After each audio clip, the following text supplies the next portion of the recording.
It's been hot and muggy and just overall unpleasant. And yeah, that's summer in North Carolina, North Kakalaki.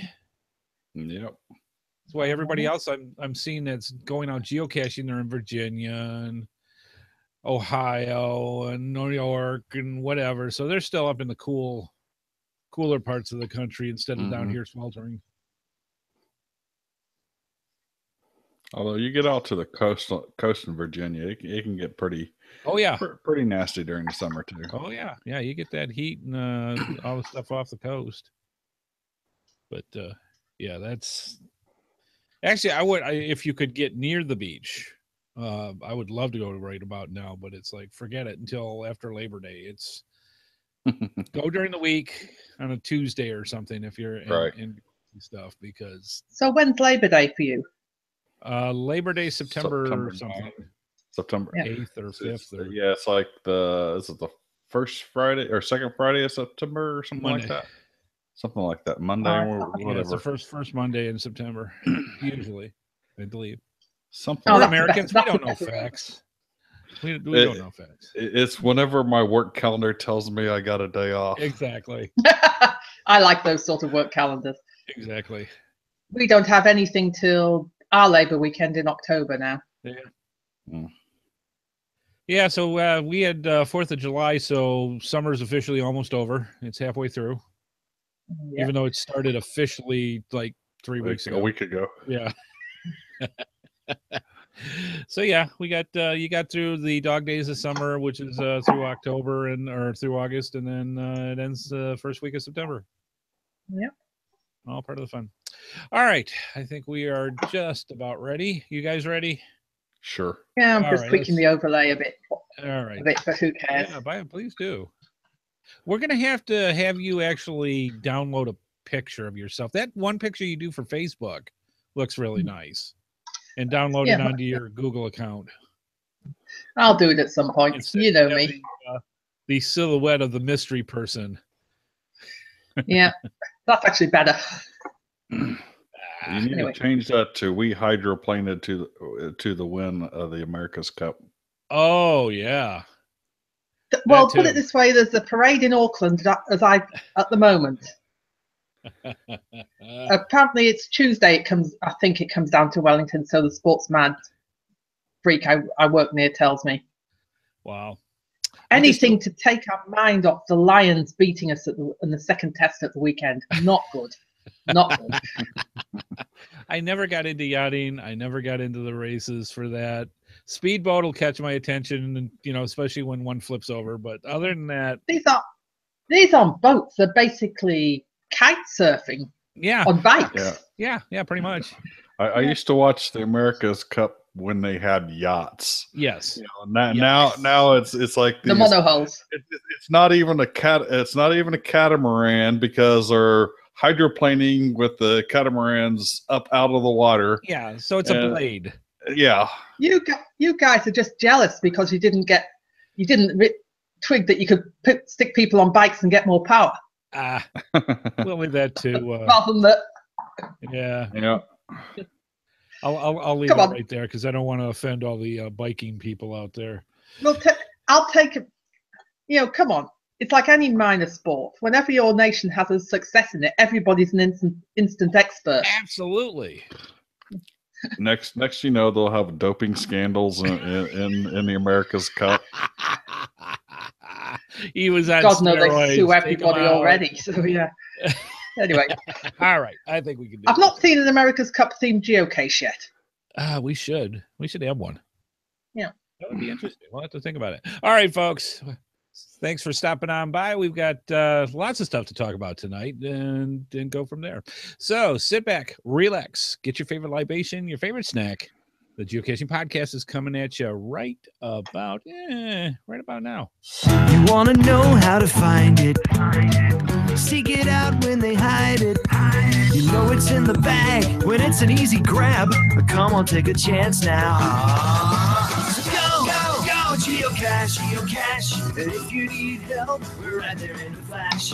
If you got a question, just call in and ask. Uncover the stash on the Geocaching Podcast. the Geocaching Podcast. Welcome to the Geocaching Podcast, episode 502, recorded live on July 5th, 2017. I'm your host, Headhardhat with Task 427 and Info Ferret. You can join our chat room and watch our live video stream, plus participate with us as we record this episode. All of this and more can be found at www.geocachingpodcast.com/live. Be sure to contact us via our voicemail line at 630-31-VOICE. Also find us on Twitter at geocachingpodcast.com/Twitter and Facebook at geocachingpodcast.com/Facebook.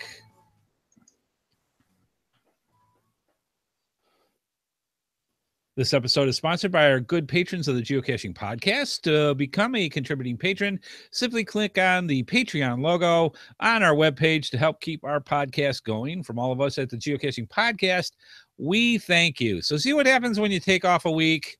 I just get rusty. That's all there is to it. How many zillion times have we said that? And and I still can't do it right. I get distracted and it's like, and then I got to find it my spot on the page again, and sometimes it doesn't work right. But anyways, hey folks, how's it going? Good to see ya. Good to see the gang here. Oh yeah, yeah. Yeah, last week we had some technical difficulties. Good old Spectrum, the people that used to be Time Warner Cable, have shown that yes, they too are not infallible, and we literally had at best intermittent. A cable company that's not infallible. Wow. No, go figure. Especially when it comes to electronics. But yeah, it would be great because we would have internet for about 4 or 5 minutes and then be out for 10, 20. We'd get it again for 10 minutes and it would be out for a half hour. And it just went on for almost a week, which was nerve-wracking and very frustrating for obvious reasons because we're all so intertwined into the internet and not have access. I mean, we could use it through our phone, but that was about it and go that way. But it wasn't pleasant. So that's what happened last week. It's hot in the East Coast area.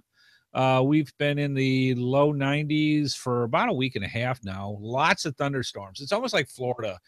You would go through and you have your early morning sunshine that turns into afternoon thunderstorms and do that on a daily basis. And that's the mode we've been in. I've been actually waiting to see if it's going to show up tonight, but lots of thunderstorms. I got a couple of parking grabs, but it's hot. It's wet blanket.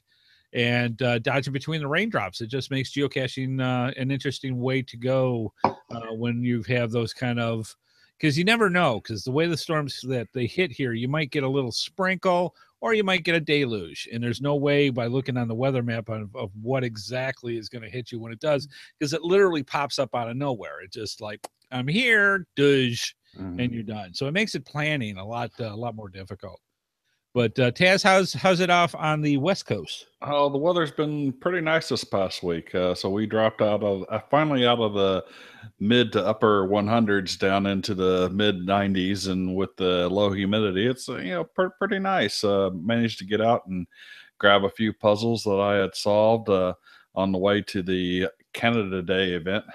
And when I got to the park, there was a nice letterbox there. Well, actually, it was about a 9-stage letterbox that I solved with Google Earth, between Google Earth and Google Street View. So I did all 9 stages and just had to walk straight to the final. So I don't know if that's cheating or not, but it saved a little bit of walking, a little bit of ingenuity. But the same cashier also put out a where ago there that I had to walk around the entire park again anyways. So you got your exercise. And the multi that was there, I had to walk around the park again. And then I got my Canada Day event. Awesome stuff. Sarah, how about yourself? What you been up to? Oh, other than trying to keep of a winter in New Zealand. 50 degrees Fahrenheit, so it's not quite ice. At least in my bit of the North Island, it's not quite the glaciers sweeping down from the Mount Carcow. So. But I've been distracted. I've been watching rugby. Had met up with the Lions fan who's over here spending a fortune on an official tour, but I haven't seen since I moved out here 17 years ago. So caught up with him, watching the America's Cup, which is, as I was saying before the show, the victory parades are happening as we speak. So 4 years' time, it could be interesting. I might even know. How close was the United States? Because I didn't actually see the Cup. How close was the United States to New Zealand? Were we even in the running? Depends which race you watched. You won one of them. Oh, did we? Yeah. Hey, all right. But it was sort of first to seven. You got a match. We let you have one. Anyway. But the main thing I've got up to is I've organised an event for whatever Mary Hyde happens to be. So that'll be a couple of weeks' time. But on Sunday, one of my friends has said, there's an event being organised up in Ekatuna, which is about 2.5 hours plus drive from here, way out in the back blocks of the Wairarapa. Well, it's not real back blocks of Wairarapa, but it's quite a way out of Wellington.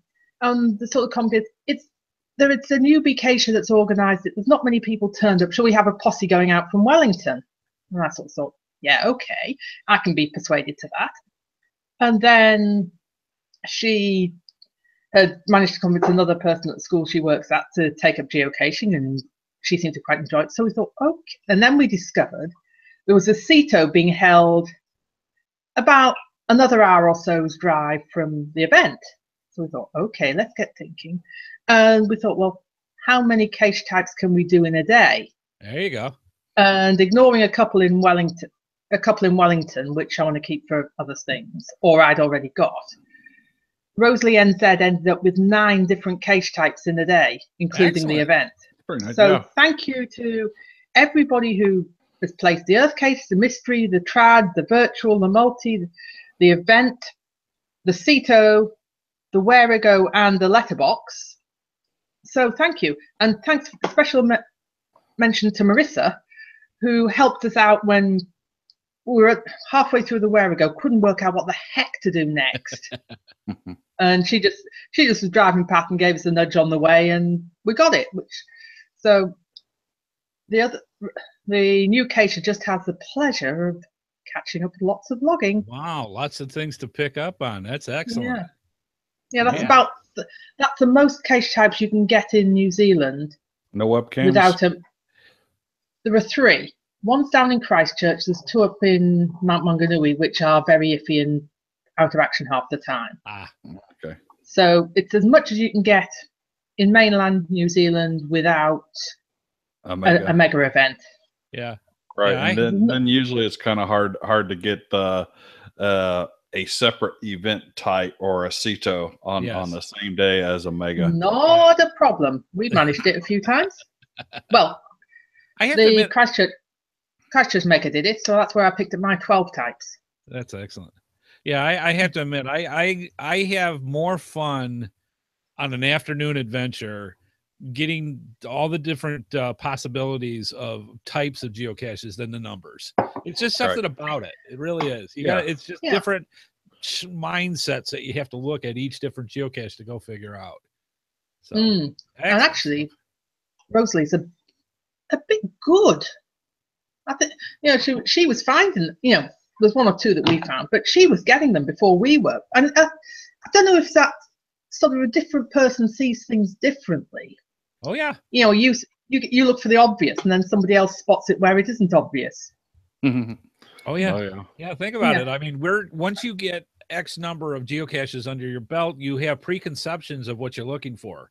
Look at Scott, for example, with all the ones that he's caught. He's got nothing but preconceptions on what he's looking for. So if something's really out of the norm, it can throw him right off. Right. Yeah. Like we sort of assumed threw about 10 of us off. Yeah. We had 10 of us there gathered at the first stage of the multi trying to figure out where the heck it is, and it was like we went up to the event and asked someone who had found it before, and he goes, "Oh, yeah, oh, okay." Oh. Well, this one particular one was actually a DNF for everybody else in the car that day, and we'd found And we'd assumed it was by a bridge, because the coordinates were just about the bridge and it was the right sort of place, and that particular hider often puts them there. No. Hidden about 10 foot away under a tree root. Huh. Blatantly obvious. When but the scariest or funniest thing is, we had somebody I know quite well come up and say, I didn't know you did a podcast. I thought, oh no, I'm being rumbled. We told you, we warned you, it's going to happen. No. That's good stuff. All right, excellent. So yeah, it's a lot of fun, and like I said, different adventures for different folks, and whatever you do when you go out geocaching, as long as you're having a good time, that's all that counts. Oh yeah. All right, let's the move map on. update a few weeks ago when they started showing your DNFs, I was like, and it popped up, I was like, oh my god, I need to go clear some of these out now. They mock you, don't they? Yes. Yeah, they sure do. All right, let's move on to the podcast roundup. Let our viewers know what's going on in the geocaching podcasting community. And we have a special request from Podcaster, very, very famous geocaching podcast. We've been around for 10 years. They've been around a little longer than that. And we've got a little message here from Sonny and Sandy talking about a very special milestone that they've got coming up. So let me play this here.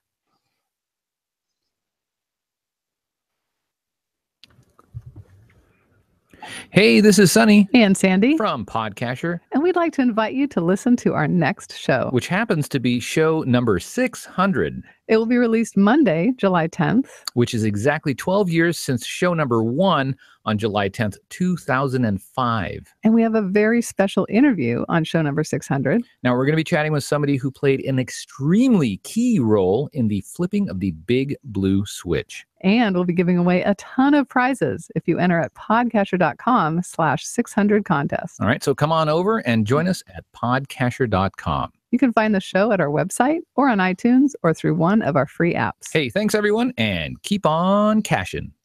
Yeah, so that can't be Bill Clinton, our former president. The first thing that popped in my head is, did they get a hold of Clinton? And because he's the only one that I could think of that was really associated with that, because he had it flipped earlier than what it was scheduled to. Right. I think they've managed to get somebody who was actually there when the switch was flipped. Yeah, but the president of the United States? No, not him. Somebody far more important that actually did it. Oh, well, he signed the bill to do it, so I'm thinking that that might have something to do. So you're going to have to find out, folks. You're just going to have to find out and see who they've got. I'm curious as heck myself. But man, they've been doing it for 12 years. Yeah, I don't know how they've managed it. Yeah, and that's a lot of talking. So I mean, look at Sean. Sean's gone from everybody, was his favorite uncle or aunt when they adopted him, and then he's a grown young man now. I mean, it's amazing how time has gone all these years and grown up as an extended family to everybody. It's amazing. So congratulations to Sonny, Sandy, and Sean for all the stuff that you guys do for Podcaster, and excellent stuff. So I'm looking forward to the 600. Make sure you go check it out as well. Let's see. Moving on to the Geo Gearheads, episode 288, multi-device caching 2. So Shermanator 18 joins Chris of the Northwest and Daryl W4 to talk again, like they do it every week, about geocaching with multiple devices. It's been more than 3 years since the last show dedicated to this topic, and things must have changed, haven't they? We'll have to see. And check it out. That'll be on Thursday for Geo Gearheads. And before you go see them, tomorrow on GeoSnippets Reboot Podcast, make sure that you check out with wife Amy and myself. We're going to go through some reverse logic. So not giving you advice of what to do as a geocacher, but what not to do as a geocacher. And we've got some feedback in from a lot of geocachers that have sent in their suggestions as well. So make sure you check it out. It's going to be a pretty funny show, because the whole point of it is to make people go, well, that's dumb. don't wear bear bait while caching up in Canada. Yes, don't go geocaching during hunting season in a deer suit. I mean, there's all sorts of things that you should not do while geocaching. Don't tell LEOs that you're scouting out locations. And by the way, don't check out my rap sheet. I'm just saying. Yeah, so there's a lot of things that you really want to be careful of. So you get the idea. So that'll be tomorrow on the Geosnippets Reboot podcast. Finally, if you please consider becoming a patron for our show. It does cost money to do the show, and you can get in touch with us either through PayPal on our website at geocachingpodcast.com or through our Patreon, and just click on that. And if you can give us a couple bucks each month to help keep the lights on, we greatly appreciate it. And quite frankly, we can't do the show without you. So for all the people that are contributing, thank you ever so much. And for not, if you're considering it, head on over to the website. Give us a look here, and again, be a contributing factor to the Geocaching podcast. Thank you to everybody. All right, news. Let's see. We've got some stuff from the website. Info Ferret, or Sarah, you got some stuff. Oh yeah, this one's a little bit old now, but I don't think we've mentioned it. You'd mentioned earlier about how all our unfound ones are now blue sad faces and laugh at us until we go and clear them. Oh, yeah, absolutely. But they've also, and this is something I've wanted for ages and I've bellyached on about. You can navigate to caches with solved coordinates. It's no longer a mystery. All caches with solved coordinates, i.e. where you've changed them, will be displayed on the map at those coordinates when solved but unfound. And even better, once you've found it, it defaults back to the original place with a smiley face on it, and so your GeoArt remains unaltered, remains as it should be.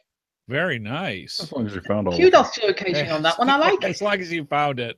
That's funny. There's a few I haven't, but then again, got the smiley face with that one eye. Yeah, or a couple of teeth missing. Yeah.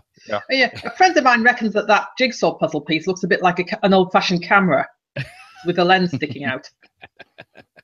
You got an interesting thing here too. Concerns raised over geocacher after a man attacked by a grizzly bear.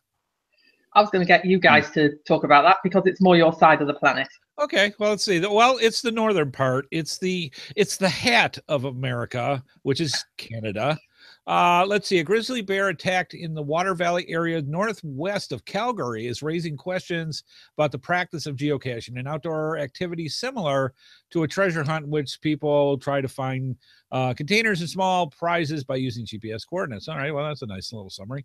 Let's see. I remember when geocaching became popular, and I was like, oh, dear, this is definitely concerning, said Kim Titchener. Sorry if I butchered that like I usually do. Owner and founder of the Bear Safety and More. Is that like a grocery store? I'm not sure. I was walking on a trail. I was walking on a trail, and all of a sudden, these two people popped out from underneath a tree. I just screamed, "Oh my gosh, what are you doing?"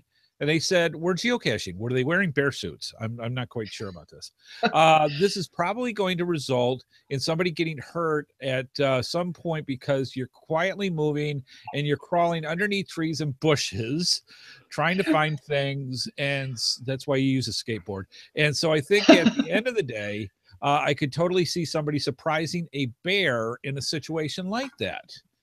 Bears, snakes, chipmunks. I don't know. When you're crawling under trees, you're making a pretty good amount of racket. Bears have pretty good, ears. So but there's a serious bit about it as well. Yeah. Which is why so they kind of go on here. A man in his 50s is recovering after encountering a bear that RCMP said charged him and tried to drag him into the bush on Sunday afternoon. After a brief struggle with the bear, the man was able to get away in his vehicle and drive to a store to help from park rangers. Paramedics said he was taken to the hospital with non-life-threatening soft tissue injuries throughout his body. A fellow geocacher told Global News the victim entered a did not find log after he was attacked by the bear. It reads as follows: didn't find it. I will type more when I am more up to the task. The search was cut short by local wildlife. Not sure I will be back for a while. Now that is a true geocacher. Congrats to him. I'm sorry about the bear, but that is a true geocacher. I know we do have some that live up in bear country that will wear a bear bell while they're out there, so that they're darn sure going to be heard by that bear. Yeah, and it's like that sounds like a Morris dancer. it's going to happen. It does. I mean, how many times have we had stories about people going, "Oh, there were just 3 diamondbacks on the side of it. We just scooted them out of the way," or a coyote or a moose or an elk or a bear or whatever. Oh yeah, we're gonna find them. I know, in Houston, as long as it wasn't a not a water moccasin, a cottonmouth. Yeah, as long as it's not a cottonmouth, I will use a stick and move it out of the way. Yeah, because cottonmouths are ornery.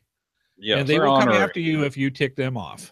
Exactly. Yeah, everything else will shoo away. Not a water moccasin or a cottonmouth. Can't you throw something from a safe distance? No, that just ticks them off too. You really just don't want to get them riled at all. Well, I think a safe distance of several thousand miles is quite fine by me. There you go. Living in a place that, they don't have anything bad there. I'm just saying. From one island without snakes to another island without snakes. Yes. What can I say? Right next to a continent that everything will eat you. So I'm just saying. Pretty much. Yeah. But they don't have bears either, except koalas. Yeah, you just got to be careful when you're out geocaching, and most people are. And yeah, can I see it happening? Absolutely. We've heard tons of stories of people that have surprised something. Poke it with the stick is also a big thing, though. I wouldn't poke the bear with a stick.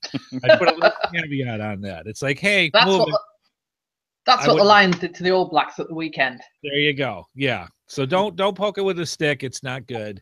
But for the most part, if you just common sense, make a lot of noise, that will help out a lot when it comes to because that's usually what happens. Either a cub is nearby, that's automatically just danger zone there, or they're startled. And if you startle, that's where things bite. So just be careful out there. Excellent stories, though. Thank you, Sarah. That was good. Well, I can't remember who posted it on social media, but thank you, whoever it was. It made me laugh with the DNF comment, but it does have a serious point that's to a it. Geocacher. A little wildlife came over and gave me a little harassment, but I'll be back. It's like, oh, jeez, that is a geocacher. Very Monty Python. It's a mere flesh wound. I was gonna say that's kind of a British dry humor there. America's like, the damn bear tried to eat me. It was a Canadian possible. Yes, Canada dry humor. There it is. So excellent stuff. All right, a little bit of FYI information. Mary Hyde is coming up July 15th, so another 10 days from today is when the part build your crew by attending or hosting an event and earn a souvenir. This is the summer promotion that geocaching is putting on this year. The more friends you have on geocaching.com, the easier it will be to keep sailing on. So that's July 15th and 16th. Make sure you mark that in your calendar. I'm really interested in how they're going to implement this. Oh, this is going to be, I hope it's fun. They did a good job last time with the spy thing. I think this is going to be, pirates. Come on. You got a lot of yeah. I mean, but, really getting multiple people, groups together to implement it. It's like I'm really interested in seeing what they're going to do that really forces you to be with a group of people. So, yes, it might have to be open up your profile and let loads of friends on. That could be too. We don't know. We'll find out. We'll find out in another week and a half or so. So good we'll stuff. See. Moving on to tonight's episode. One of the things that happened, I went outside today and it was really, really hot in the low 90s. Standard, typical North Kakalaki summer where no wind, humidity's like 95, and you just walk out and have that wet blanket feeling on. Mm-hmm. And one of the things I went through, and I said, boy, before I had a small task that I had to do, I really need to make sure that I'm hydrated and I've drank my water and everything's cool, because it can overwhelm you so quickly when it comes to things like that. So I thought, we talk about hydration all the time because it's one of the top things that a geocacher should know, or anybody that goes outside should know. But what exactly is it? And what are some of the complications? And also, what are some of the tips that we can give to help geocachers or hikers or anybody that goes out on the outside on a regular basis? So I thought, one of the things I've attended many different summertime events, and there always seems to be somebody that starts showing signs of dehydration. And if you don't know what you're looking for, that doesn't help a whole lot. So I thought one of the things that we'd go over, and we're going to have links to all this stuff that we talk about tonight in the show notes. This is out of Ladies Nutrition, and it's literally the 10 warning signs that your body is lacking water. Now, one of the things that you want to keep in mind, and it's as simple as this, if you wonder if you personally are starting to become dehydrated, the simple thing is, are you thirsty? If you are thirsty, you are already at the point of beginning of dehydration. So keep that in mind. If you're at that point, no, Sarah, drinking coffee does not help. Tea made with fresh water and it's hot. That is how you make tea. There okay? you go. Fair enough. So, and I should be one to speak because that was what I was just drinking. So I'm just saying. Coffee is a dehydrant, and is not the best thing for you if you're going to jump out and you're already thirsty. So some of the things that you want to keep in mind, and we're just going to glance over this because we got a lot of stuff to talk over tonight. Headaches and lightheadedness. Feeling lightheaded and having headaches are signs of your body needs water. When your body's hydration level drops, it prompts to a lesser measure of liquid encompassing your mind. For me, it's a desert up there. When shields it from gentle knocks and development. So this causes headaches. Second one, poor concentration, which again is beyond many aspects.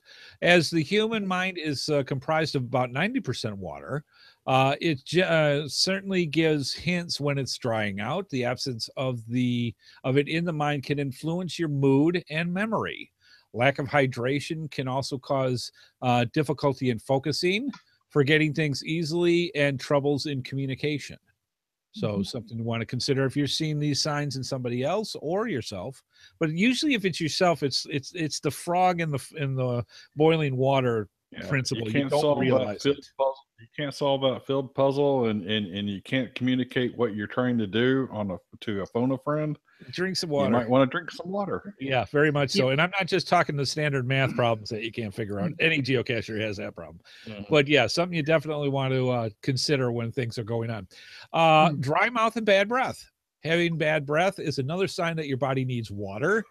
Because of the absence of water, your body creates less spit, which contains antibacterial properties. I always wondered about that. This prompts to having bacteria in the mouth, bringing about bad breath.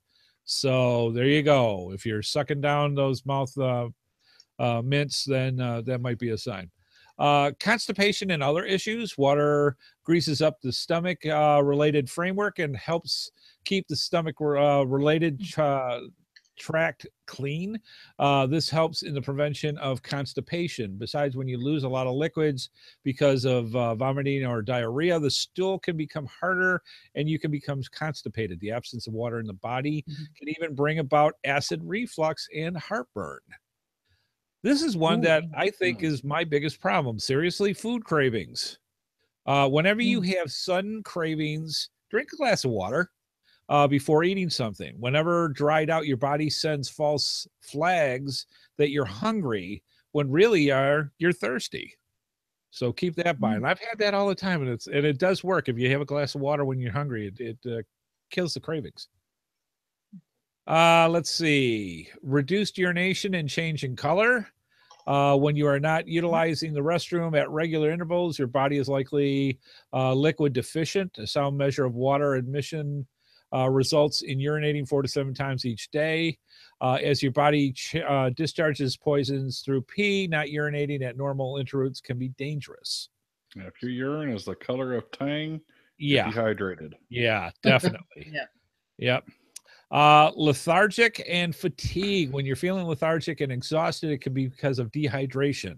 The absence of water causes low circulatory strain and insufficient oxygen supply throughout your body. The absence of oxygen causes lethargy and a lazy feeling.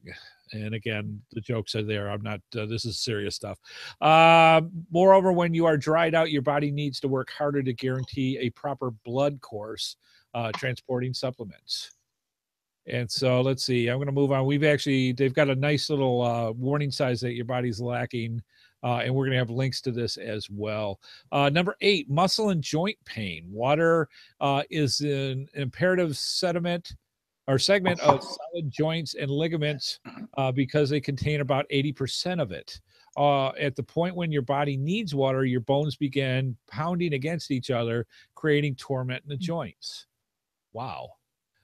Dry skin and lips. Another sign that your body needs water is dry skin. The skin is the body's biggest organ, and it requires a decent measure of liquids to stay in great condition.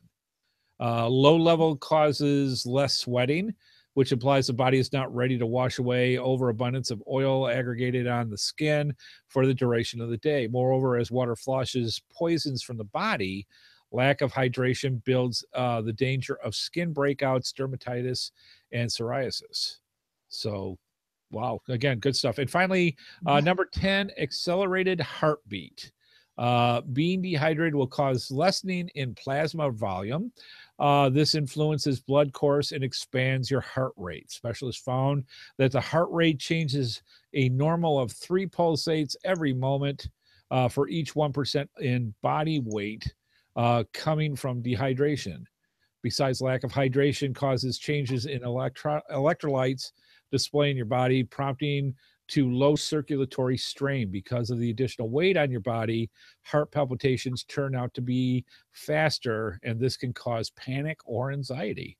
So if you see these type of things with anybody, this is stuff that, including yourself, that means water, and it doesn't mean water later. It means water right now. Yep. And I remember in the discussion with Jamie Davis back when we talked about first aid a couple of years ago, and I asked him the question because a situation ran with Dave DeBear and I. We went out geocaching for the afternoon. It was only going to be a couple of geocaches, turned out to be a couple dozen geocaches. We're several miles away from the car, very hot out that day. By the time we got back, we were so dehydrated, we couldn't stand it. Inside the car, I had water, but we didn't put it in ice. It was just water sitting in the car. And I said, all right, when you're in these situations, is hot water bad? And then Jamie actually just said no. I mean, it's not going to cool your body as quick. Right. But that's not the main problem that you're having of cooling your body off. It's the lack of actual liquid. Exactly. So even drinking warm or hot water will help your body immensely. So something to keep in mind. Always keep a couple of liters of water in my car. Yes. It's not in a cooler or anything, but in case I get back sometime after being out longer than what I expected, I've got something to drink. Absolutely. Absolutely. And little and often is better than trying to get down gallons afterwards. Yep, exactly. Okay, so that's some signs of when your body is lacking. And again, this is important when you're out at any time. The benefits of drinking water is another link that I have in here. And it literally just goes over 6 ways to make water a habit. It works with everything from getting your energy up, headache cure, healthy skin, digestive problems, cleansing and kidney health, a better exercise, and simple stuff that you want to consider with this. 1, drink a glass of water with each meal. Number 2 is carry a water bottle with you throughout the day. And with geocaching, that's an absolute plus that you should consider. Number 3, keep water on your desk at work. I know tons of people in IT. That's what they do. They have it continuously on there. Number 4, when you feel like a snack, try drinking water first, like I said before. Number 5, substitute for water instead of coffee or soft drink water because those are dehydrants. So something to help you out with that. Number 6, track your water. Record the number of glasses you drink on the AGO Wellbeing Hub because apparently, and it's fluctuated over the years that I've seen, you can drink too much water. And it's good to just kind of keep track of how much you have.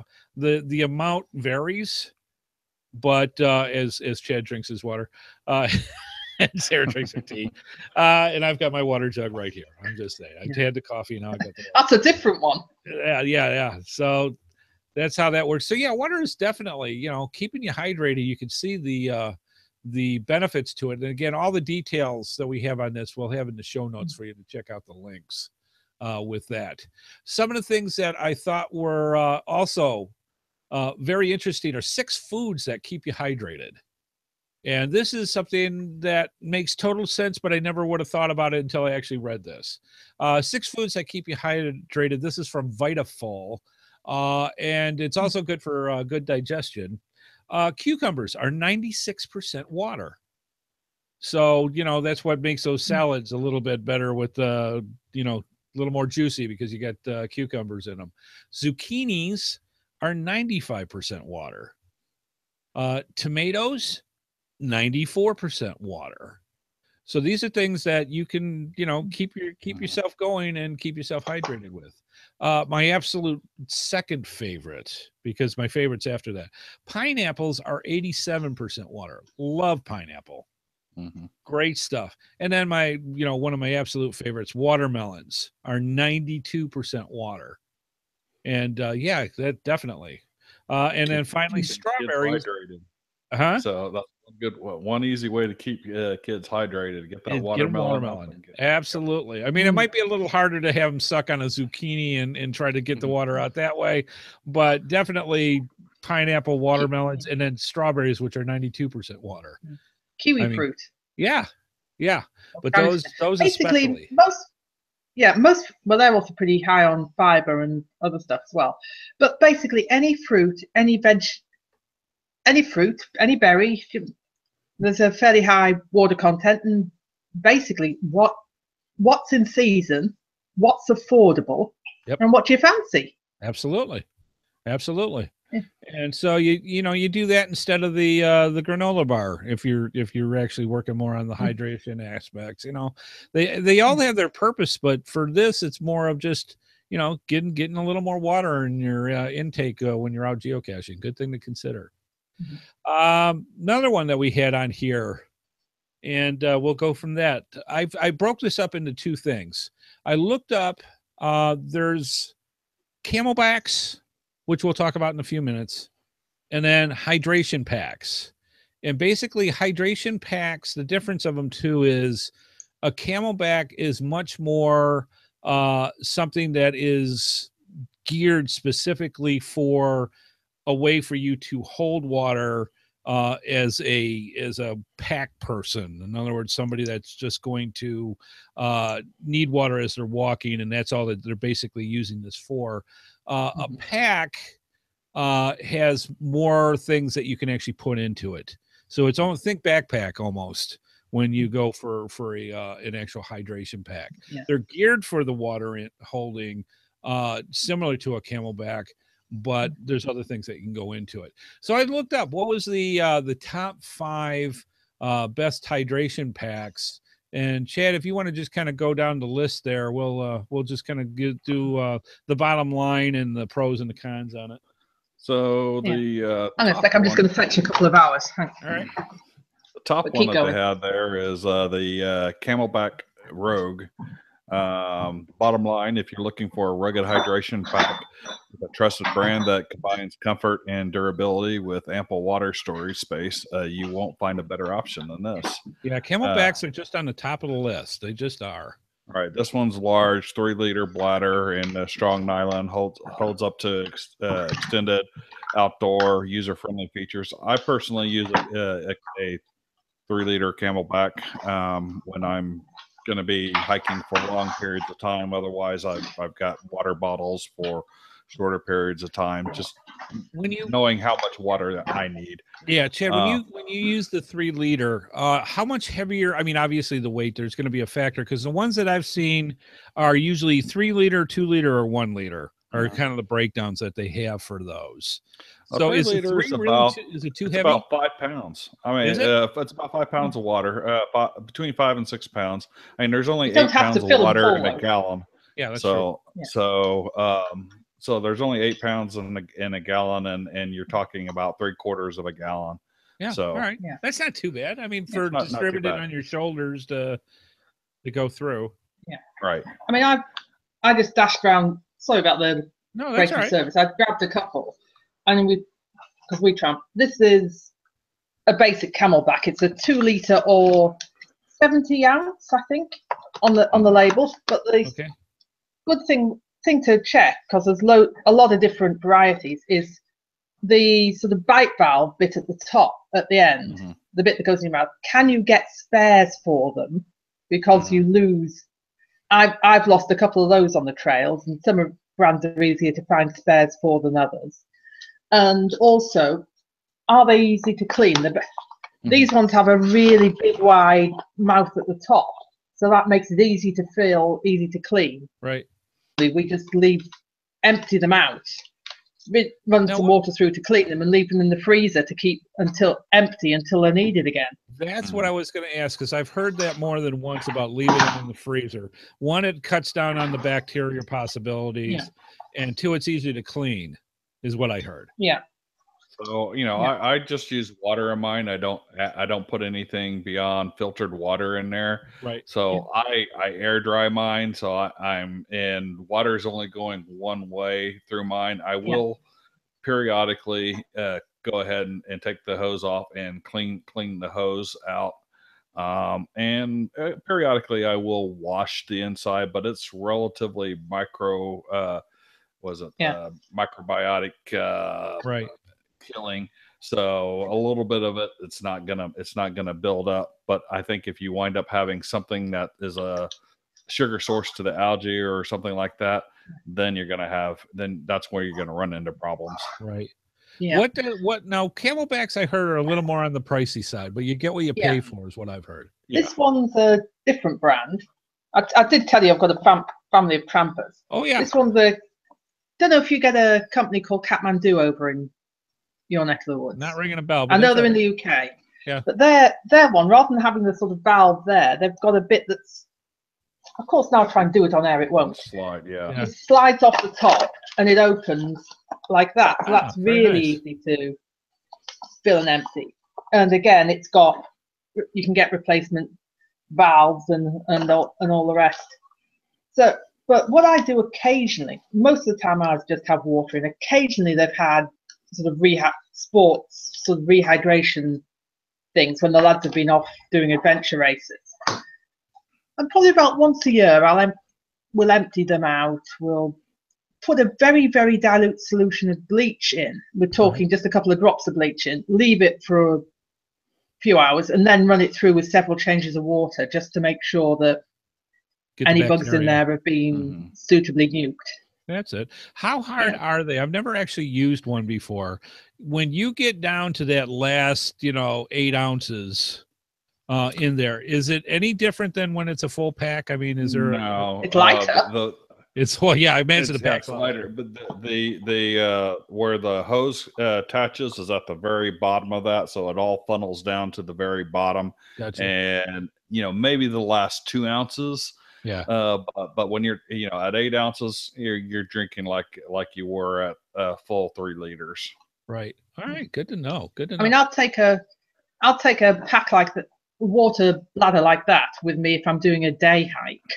Yeah. But for just sort of around and about, the backpack I normally sort of carry with me is only about an 11-liter pack. So if I'm just out for the afternoon, I'll stick a small bottle of water in instead, just for the habit. All All right. Let's move on to a couple more of these hydration packs, and then we'll actually really drill down on Camelback. The Teton, which they call the Trail Runner 2, an affordable convenience choice with a lifetime warranty that adds its worth. And that's what I was curious about that too, is warranties on these things. Do they usually have anything? Camelback has some fairly decent warranties on the pack itself, and then okay one on the bladder, if I recall right. Gotcha. But Yep, that sounds about right. And the bladders are exchangeable? the bladders Yeah. are exchangeable. Yeah, you pull them out. So what she had were pulled out of the actual packs themselves. Right. So and you can buy replacements pretty easily out there. And yeah, especially Camelback. Now, some of the other brands you might not be able to find the replacements.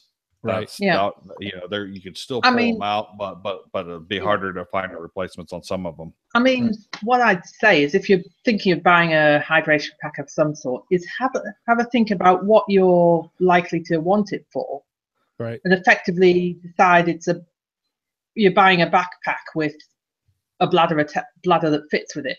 Yeah. How comfortable is it to wear with a bit of weight in it? Because if it ain't comfortable, you're not going to wear it, and you're not going to carry it. Right. Mm-hmm. You might, if you've got a day pack. A lot of them now, like I've got the thing I take with me daily is an Osprey 11-litre pack, and it's got a slot that's designed to fit hydration packs in it. You know, those bladders in it. Mm-hmm. So you might well have one that will work for you anyway. Yeah, I wouldn't want to have a Camelback and have a backpack. I mean, that's just cumbersome. You figure out how much you need for the Camelback itself, and they've got a wide variety of them. And I've got one that's got a couple different compartments and different paracord that you can clip things on, and it's plenty for my needs for geocaching. I can get my letterboxing kit stuff down in there, and all the geocaching things that I need, a couple of bars and my water, and that's what I need. Yep.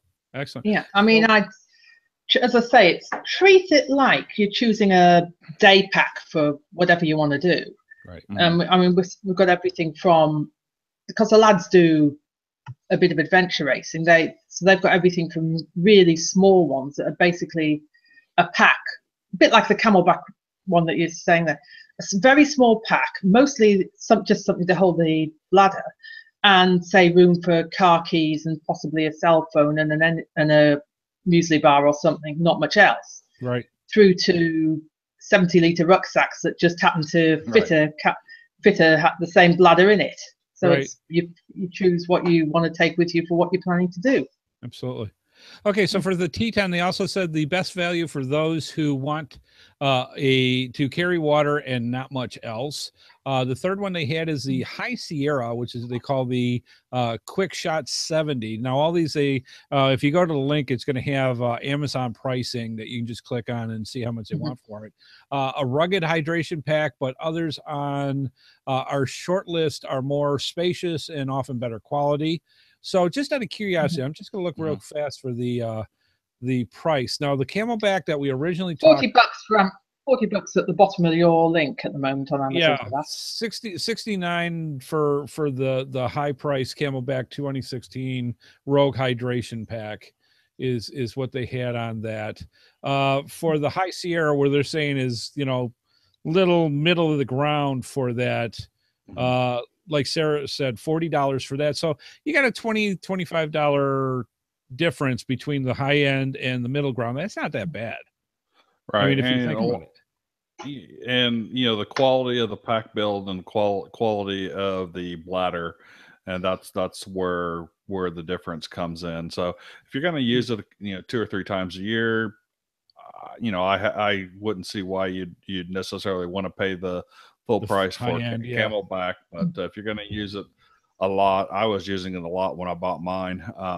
And then, spend the extra money, I would say. Yeah, no doubt.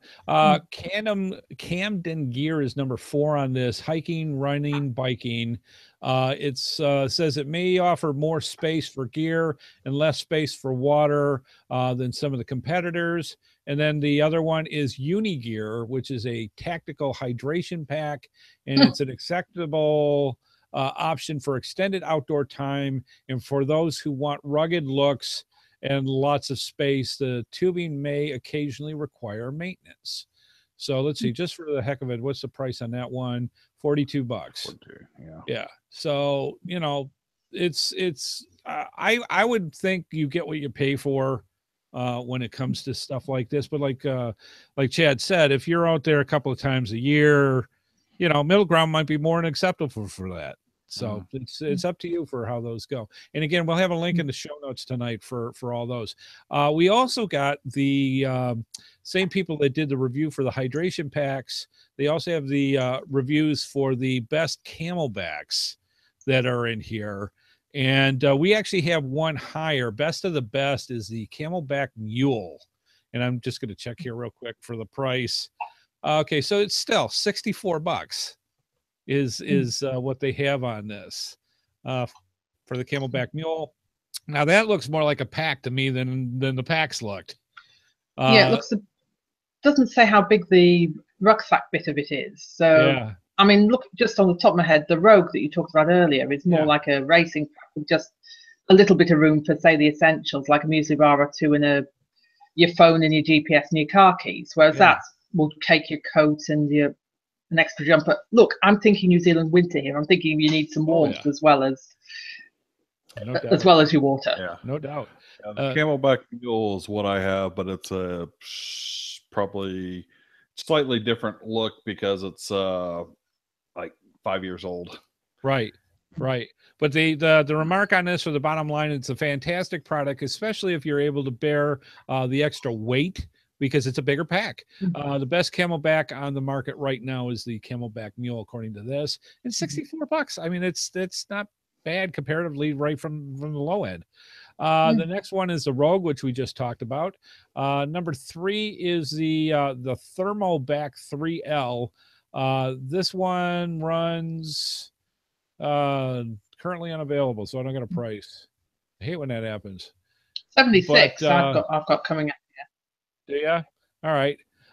You don't get much in the way of storage space, but this Camelback is an excellent choice for people who are primarily concerned hydration. There's so many times that I've heard talking with Scott and other geocachers where they brought 3 or 4 bottles of water with them, but ended up drinking it the first halfway through wherever they were going. So the Camelback, I can see how much of a better solution you have. That one looks a bit like somebody would go running in that, or right. Yep. Yeah, it's because the only extra weight you're really carrying is the water. Yeah. The fourth one in is the Cloudwalker 18, and that one's running a little pricier, $79.91 out of Amazon. And that one of the best packs out there for a day-long hike, as you can carry plenty of water, equipment, and snacks. So space, I guess, is a huge, again, this is more what I would see as a hydration pack than a Camelback. So they've got both markets is basically what they're working with. Oh, yeah. Yeah. Finally, we've got the Fortiner 24. That one is $103. And let's see. This is made for some serious hiking and not a great day pack for short trails or biking excursions. It can carry a lot, but that just means it can be very bulky in a hurry. So, I mean, depending on your extreme and what you need to do and what you got to take with you, that's something where you might want to pay the extra bucks and just have the full amount and have the space to carry with it. If you're going out with the kids for a couple of hours of walking, it might be good, because then you can carry all their gear. Yep. Their spare coat or whatever else. Yeah, because they were talking. Go ahead. I was going to say, it looks for 24. Would that be a 24-litre pack? That's what I was thinking. I haven't got a picture up, so I can't really tell you. It's about that size. Yeah, it's a pretty good size one. 3 liter. You can almost camp with it, but Yeah. it's you're going to be Yeah, going very light on the camping if you're with that. But Yeah, they say basically a big pack that holds 3 liters of water. It has enough room to carry all kinds of gear, a rain parka, and spare clothes. Is what they're using on that. You'd be pushing it to fit a sleeping bag or cooking equipment in there with everything else. right, You want a sort of cook and understand. You need a 40-litre or something else bigger for an overnight overnight gear. Yeah, definitely a lot smaller than my 70-liter. Yeah. Hell yes, those get heavy very quickly. Yeah. So, anyways, again, we'll have the links to the best camelbacks of 2017 in the show notes. Well, check them out and see what fits for you. And then finally, just before we wrap everything up tonight, a couple of things that you want to consider for just taking water bottles with you. The best thing that I saw as a what they call a life hack, if you get a standard zip tie and you crack just the crack down a space just in, when you uncap a water bottle, you got the blue ring that keeps the bottle, the top secure to it, and the seal for it. If you break the seal and then take a zip tie and put it through the blue cap and then tighten it back up, and then use a zip tie, you can carry 3 or 4 of those bottles in your fingers by just carrying the zip ties. It's just a little quick way of doing that, an easier way to hold it if you don't have a full backpack or something to go with. Because it's very cumbersome if you got to carry 4 or 5 bottles in your hand while you're trying to do something. Here you go. You got, you can carry them with 2 fingers or 3 fingers with using zip ties. Yeah, I usually for that light hiking, I use a little sling pack that like they were actually at Geo Woodstock was part of the package this year. Yeah. And toss one in the little easy, quick to access net pocket, and then a couple more bottles inside. Oh yeah, those are nice. Very nice. The other thing that we have on here is a link on how you can make your own paracord water bottle holder. It's basically nothing more than a couple of knots that makes it easier for you to tie around the end of the bottle and be able to carry it easier than just holding it, like you would a standard water bottle. So we've got links on how to do that. And the other thing that you might want to consider as well, depending on how long of a trail that you're on, and if you're using I'm going to this point and then coming back down the same trail, going back, take your water and hide it in different spots as you're going to your destination. Waypoint. Yep, to have different waypoint, and then just go through it and hide it. That way, when you're carrying less going to the waypoint or going to the destination, and then when you come back, you've already drank half the water anyways. You've got these little water oases that you've left for yourself as you're coming back. So very good one. Just don't do that with the food. Yeah, don't do that. Otherwise, you'll get your bears as well. And that does take it back to the bear story. Absolutely. All right. Just remember to take some with you, and take enough, because it's very easy to sit there and say, I got a couple of bottles, I'll be fine.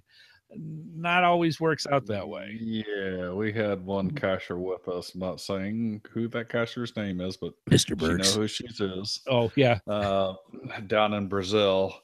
And each day we're hiking, it's tropical. We're hiking through the tropics, and you bring one friggin' bottle, and then she's begging off of everyone else. It's like, okay, the first day I can understand that. Yes. But then every subsequent day, it's like, come on, bring some water. Yes. Yeah, same things. And I've heard multiple stories from Mr. Burks on going on his adventures and going, oh, crap, I'm not going to make it back. Drink water, bring plenty. Good thing to do. All right. Well, good stuff. I hope this helped you, fine folks, when it comes to hydration. I mean, we talk about it all the time. We stress the importance of it and what it means. And sometimes it could be life-threatening if you don't. So take the word for it. And we've got some better understanding of it and different ways to help you out with your outdoor activities, including geocaching.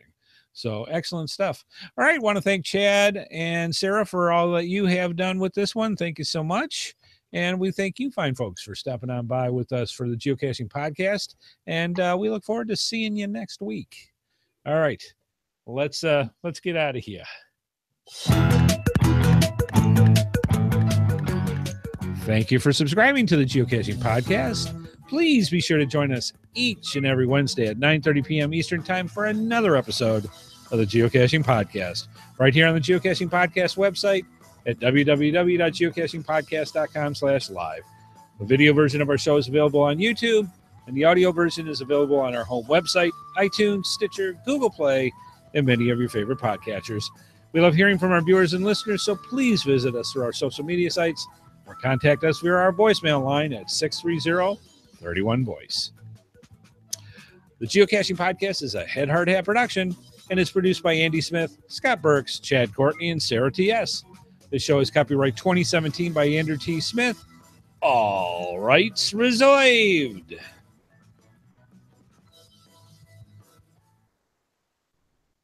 And clear. All right. Well, thank you, folks, for stopping on by. We greatly do appreciate it. And we hope that we kind of planted that little seed for your next adventure, especially if you're in the Northern Hemisphere with the heat and stuff that we've got. But you also want to remember when you're in the winter, you can get just as dehydrated in the cold. So just take it easy out there and bring some water with you. Keep you safe.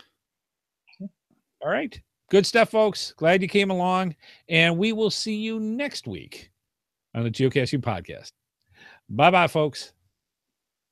Bye.